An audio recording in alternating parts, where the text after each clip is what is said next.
Hello, hi students, good morning and welcome to chemistry concept with Pragya ma'am. Students, आज previous lecture में जो molarity, normality, वो concentration क्या होता है वो सिखाने के बाद प्रॉब्लम्स मोलारिटी नॉर्मालिटी बेस्ड मैंने सॉल्व करवाए थे आपको, और फिर और ज़्यादा प्रैक्टिस के लिए मोलारिटी नॉर्मालिटी के और प्रॉब्लम्स मैंने आज लिखे हैं। तो आज भी आपको ये प्रॉब्लम सॉल्व करने हैं, सीखने हैं।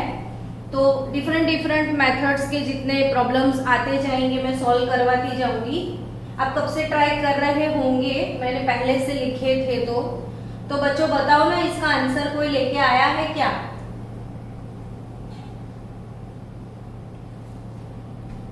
जीरो 0.855 ग्राम। 0.855 ग्राम आंसर सही है आपका। लेकिन क्लास में ऐसे भी बच्चे होंगे जो सॉल्व नहीं कर पाए होंगे। वेरी गुड, जिन बच्चों ने सॉल्व कर लिया सुपर। बट जिन्होंने सॉल्व नहीं किया उनको मैं एक बार फिर से करवा दूं ये practice. How many grams of barium hydroxide, यानी बच्चों आपको अच्छी तरीके से लिखना है कि आपको ग्राम्स फाइंड करने हैं, यानी मास ऑफ सॉल्यूट जिसे आप बोलोगे जी, वो कैलकुलेट करना है। आपके पास क्या है? तो 100 ml, यानी आपके पास है वॉल्यूम ऑफ सॉल्यूशन। क्या है आपके पास? वॉल्यूम ऑफ सॉल्यूशन, जिसे भी बोलते हैं, वो है 100 ml। बच्चों ml में चलेगा कि लीटर में जाना पड़ेगा? लीटर में जाना पड़ेगा। कैसे जाएंगे लीटर में? लीटर में जाना पड़ेगा। कैसे लीटर डिवाइड में? बाय 1000। Divided by 1000। तो 0.1 लीटर हो गया। नॉर्मालिटी प्रोवाइड की गई है, नॉर्मालिटी n जिसको बोलते हैं वो प्रोवाइड किया है 0.1 नॉर्मल। ठीक है, तो फॉर्मूला नॉर्मालिटी है, तो नॉर्मालिटी का अप्लाई करना है G/EV। ये याद रखने के लिए G/EV बोलना है, लेकिन आपको हमेशा एग्जाम जब देते हैं तो पेपर में फुल फॉर्मूला लिखना है, अच्छी तरीके से लिखना है, मन में याद रखने के लिए है। आपको लिखना कैसे है मैं वो सिखा रही हूँ अभी। मास of solute in gram upon equivalent mass and volume of solution in litre.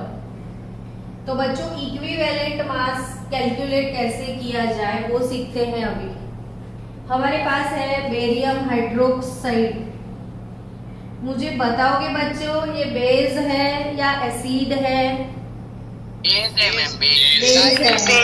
तो बेस है। ओके, तो बेस का इक्विवेलेंट मास कैसे निकलता है वो बोलो। Molar mass upon acidity.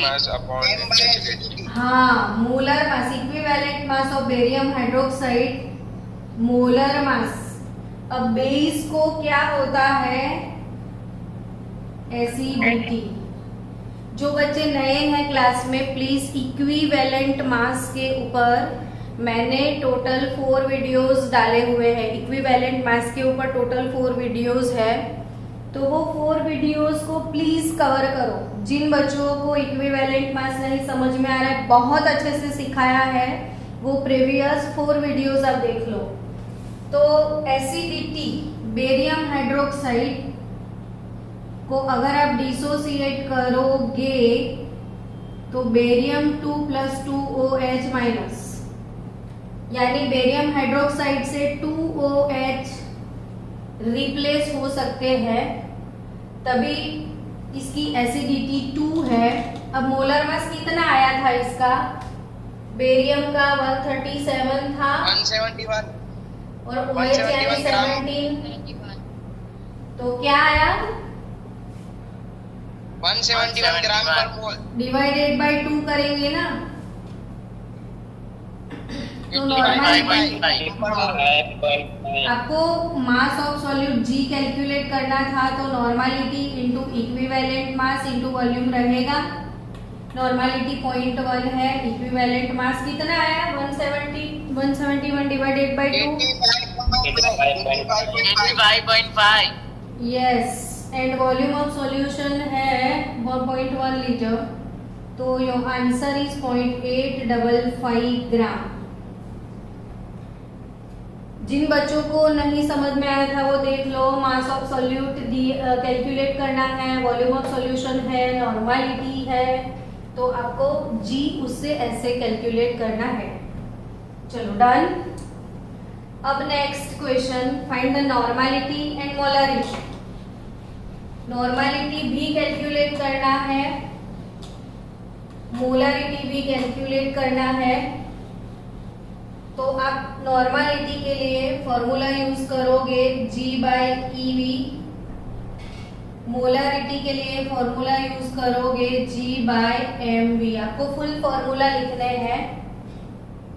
Normality molarity find करना है, तो व्हेन 9.8 ग्राम H2SO4 यानी आपके पास है मास ऑफ सॉल्यूट, जी है आपके पास 9.8 ग्राम। फिर क्या है volume of solution, volume of solution V बोलते हैं, और वॉल्यूम ऑफ सॉल्यूशन है 500 ml। तो G क्या है, तो मास ऑफ सॉल्यूट है, मास of solute G 9.8, E equivalent mass चाहिएगा, वॉल्यूम 500 ml का लीटर कर लो आप, तो 0.5 लीटर 0.5 लीटर, तो ये हो जाएगा 0.5 लीटर। अब दोनों के कौन से मास की जरूरत पड़ेगी वो बताओ मुझे।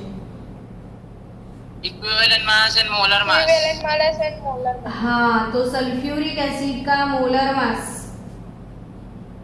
98 ग्राम पर 98 ग्राम पर मोल। जिन बच्चों को मोलर मास नहीं आता है तो वो प्लीज पहले के वीडियो सीक्वेंस में देखे। जो भी नए स्टूडेंट हैं डरना मत, कुछ भी प्रॉब्लम है मेरे साथ शेयर करो। मोलरिटी 98 ग्राम पर मोल, इक्विवेलेंट मास क्या होगा 49 ग्राम। अब आपको ग्रीप आ गई नहीं, इक्विवेलेंट मास आप बहुत अच्छे से निकाल रहे हो। जिन बच्चों को नहीं आता है वो सैटरडे को जब ऑफलाइन शेड्यूल होगा तो बोल देना। ई इक्विवेलेंट मास ये एसिड है, तो एसिड को बेसिसिटी होता है, और बेसिसिटी क्या होता है number of replaceable H+ ion. तो H2SO4 जो है इसमें से दो हाइड्रोजन सेपरेट होते हैं। रिप्लेसेबल हाइड्रोजन 2, रिप्लेसेबल हाइड्रोजन यहाँ पे 2 है, सो मोलर मास बाय 2 करना पड़ेगा। इस 2 को इक्विवेलेंट फैक्टर N भी बोल सकते हो आप।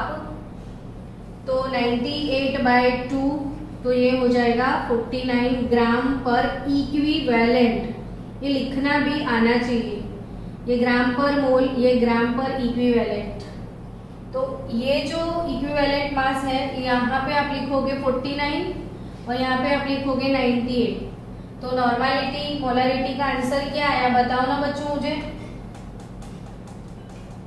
0.4 नॉर्मलिटी 0.4, मोलरिटी 0.2। ये 0.2। अब मुझे आपको मेन चीज, आप बोलोगे कि ये तो आता था, कितना इजी था, क्यों लिखा मैडम, लेकिन मुझे आपको एक प्रैक्टिस करवानी है, फिर आज फिर से समझाना है कि what is the relation between normality and molarity. Anyone in the class, मैंने कल जो फॉर्मूला सिखाया था वो बताओ मुझे आज। N is equal to M is equal to M into E. is equal to M into E. Wow, normality बोले तो मी, M means molar mass, molarity, and E means equivalent number. अब आपके पास अगर मोलारिटी है 0.2, इक्विवेलेंट फैक्टर यानी acid का basicity, तो normality direct calculate कर सकते हो। तो अभी ये क्यों सीखना ये फॉर्मूला? तो बच्चों 12th में रोज एक ही चीज बोलती हूँ कि चैप्टर का टाइटल है बेसिक कंसेप्ट ऑफ केमिस्ट्री, यानी 12th में या पूरे फिजिकल केमिस्ट्री में हर जगह आपको ये फॉर्मूला यूज करना है। आपको बार बार नॉर्मलिटी से मोलारिटी में जाना पड़ेगा, मोलारिटी से नॉर्मलिटी में जाना पड़ेगा। तो शॉर्टकट बहुत सारे चैप्टर में हमें यूज करना है। तो यहाँ से सीख जाओ बच्चों कि ये वाला क्वेश्चन, अब ये सिखाने के बाद मैंने ये शॉर्ट क्वेश्चन लिखा है, देखो कि find the molarity of 4 normal H2SO4। आया कि नहीं समझ में?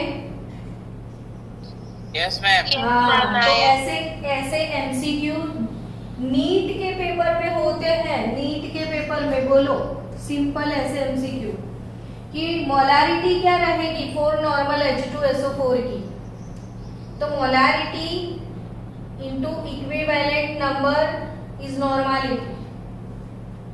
सो नॉर्मलिटी क्या है 4, मोलारिटी कैलकुलेट करना है, तो इक्विवेलेंट फैक्टर सल्फ्यूरिक एसिड का क्या होगा? सल्फ्यूरिक एसिड का इक्विवेलेंट फैक्टर क्या होगा? 2 H2SO4, तो 2 इसका इक्विवेलेंट फैक्टर, तो मोलारिटी का आंसर 2 आएगा, यानी 4 normal H2SO4 is equal to 2 molar H2SO4। ये बहुत इंपॉर्टेंट क्वेश्चन है बच्चों, बहुत इंपॉर्टेंट। चलो मुझे आंसर देना, 4 molar H3PO3 is equal to dash normal H3PO3। Come on मेरे जीनियस बच्चे, फास्ट, मुझे कौन आंसर देता है? 12। Are you sure? Anyone?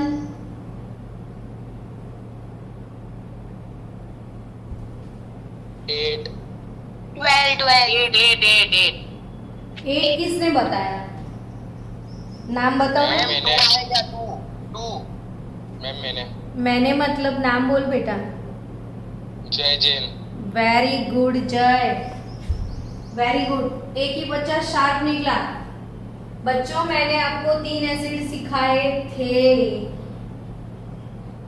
मैंने 3 एसिड बड़े प्यार से सिखाए थे। किस बच्चे को याद है वहीं से क्वेश्चन आएगा, क्योंकि ये कंफ्यूजन वाला है। आपने गलती करी तो क्वेश्चन भी वहीं से आएगा जहां बच्चा गलती करे।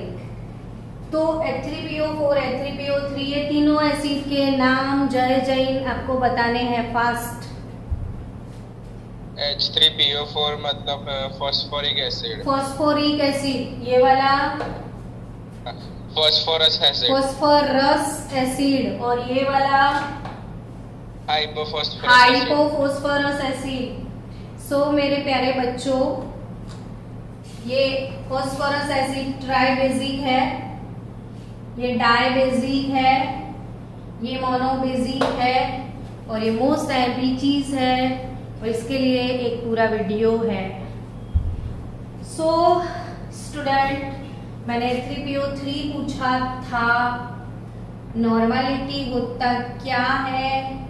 तो molarity into equivalent factor, as we have normality should be calculate, तो molarity 4, equivalent factor 2, so answer is 8 normal.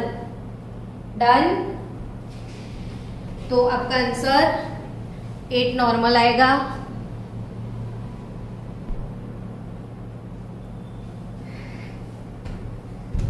Okay बच्चों, समझ गए आप? तो नॉर्मलिटी मोलारिटी का कन्वर्जन अब ये वाला क्वेश्चन सुपर क्वेश्चन है, बहुत मस्त क्वेश्चन है। How many litres of water should be added to 4 molar 2 litre H2SO4। ये क्वेश्चन को ऐसे इमेजिन करो कि आपके पास एक बीकर है, बीकर में आपके पास 2 लीटर 4 मोलर H2SO4 का सॉल्यूशन है। जो जो बोला है क्वेश्चन में उसे इमेजिनेशन में डाल दो। How many litres of water should be added to this solution to make it concentration equal to 1 molar. यानी बच्चों कंसंट्रेशन 4 मोलर है, 4 मोलर से आपको डिक्रीज करना है और 1 मोलर तक लेके जाना है।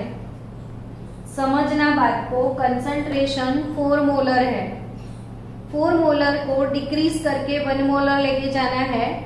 अगर आपके पास नींबू जूस, प्योर लेमन जूस है, अभी कुछ भी वाटर ऐड नहीं किया, तो वो काफ़ी कंसंट्रेटेड है और इतना खट्टा आप पी नहीं पाओगे, तो आप उसको क्या करोगे, तो डाइल्यूट करोगे। कैसे डाइल्यूट करोगे, तो वहाँ पे बहुत सारा पानी डाल दो। सेम वे वही बोला है कि हमारे पास 2 लीटर है, 4 मोलर है और मुझे उसको डाइल्यूट करना है। डाइल्यूट करेंगे, पानी डालेंगे तो कंसंट्रेशन डिक्रीज हो जाएगा। समझ रहे हो, खट्टा खट्टा लेमन जूस, पानी और ऐड करोगे आप तो एकदम कंफर्टेबल हो जाएगा। यानी पानी ऐड करने से कंसंट्रेशन डिक्रीज होता है, इसे बोलते हैं हम डाइल्यूशन। क्या बोलते हैं इसे हम? डाइल्यूशन। किसी भी सॉल्यूशन में पानी डाल दो, कंसंट्रेशन डिक्रीज होगा, दैट इज कॉल्ड डाइल्यूशन। तो वही क्वेश्चन है कि डाइल्यूशन करना है और डाइल्यूट करके 4 मोलर से 1 मोलर में जाना है। तो how many litres of water should be added, कितना पानी ऐड करोगे। जब भी ऐसे डाइल्यूशन के क्वेश्चन है, जब भी ऐसे डाइल्यूशन के क्वेश्चन है, समझना कुछ डाइल्यूट कर रहे हो तो बच्चों श्योरली आपको याद रखना है, कुछ डाइल्यूट करते हो तो आपको याद रखना है कि यही फॉर्मूला यूज करें जिसे मोलारिटी इक्वेशन बोलते हैं। M1V1 is equal to M2V2। M1V1 ये होता है बिफोर डाइल्यूशन, M2V2 ये होता है आफ्टर डाइल्यूशन। M1V1 होता है बिफोर डाइल्यूशन, M2V2 होता है आफ्टर डाइल्यूशन। 6 litre ma'am. हाँ देखो, M1V1 before dilution, after dilution. Before dilution ये 4 मोलर था, वॉल्यूम क्योंकि 2 लीटर था, मोलारिटी आफ्टर डाइल्यूशन 1 मोलर करना है, volume we don't know, so V2 is 8 litre. अब क्वेश्चन को ध्यान से समझो, how many litres of water should be added, हमें कितना ऐड करना है। ये टोटल वॉल्यूम 8 लीटर करना है, तो 8 लीटर में already 2 litre is that, 2 litre तो पहले से ही है। 2 लीटर वॉल्यूम को हमें 8 लीटर मैनेज करना है, तो 8 लीटर मैनेज करना है, तो how many litres of water should be added, तो 8 litre 6 litre water should be added. आपका आंसर 6 लीटर आएगा, क्योंकि ना कुल मिला के 8 लीटर करना है, ऑलरेडी 2 लीटर तो है, तो हमें वाटर 6 लीटर ऐड करना पड़ेगा। तो ये क्लियर सबको?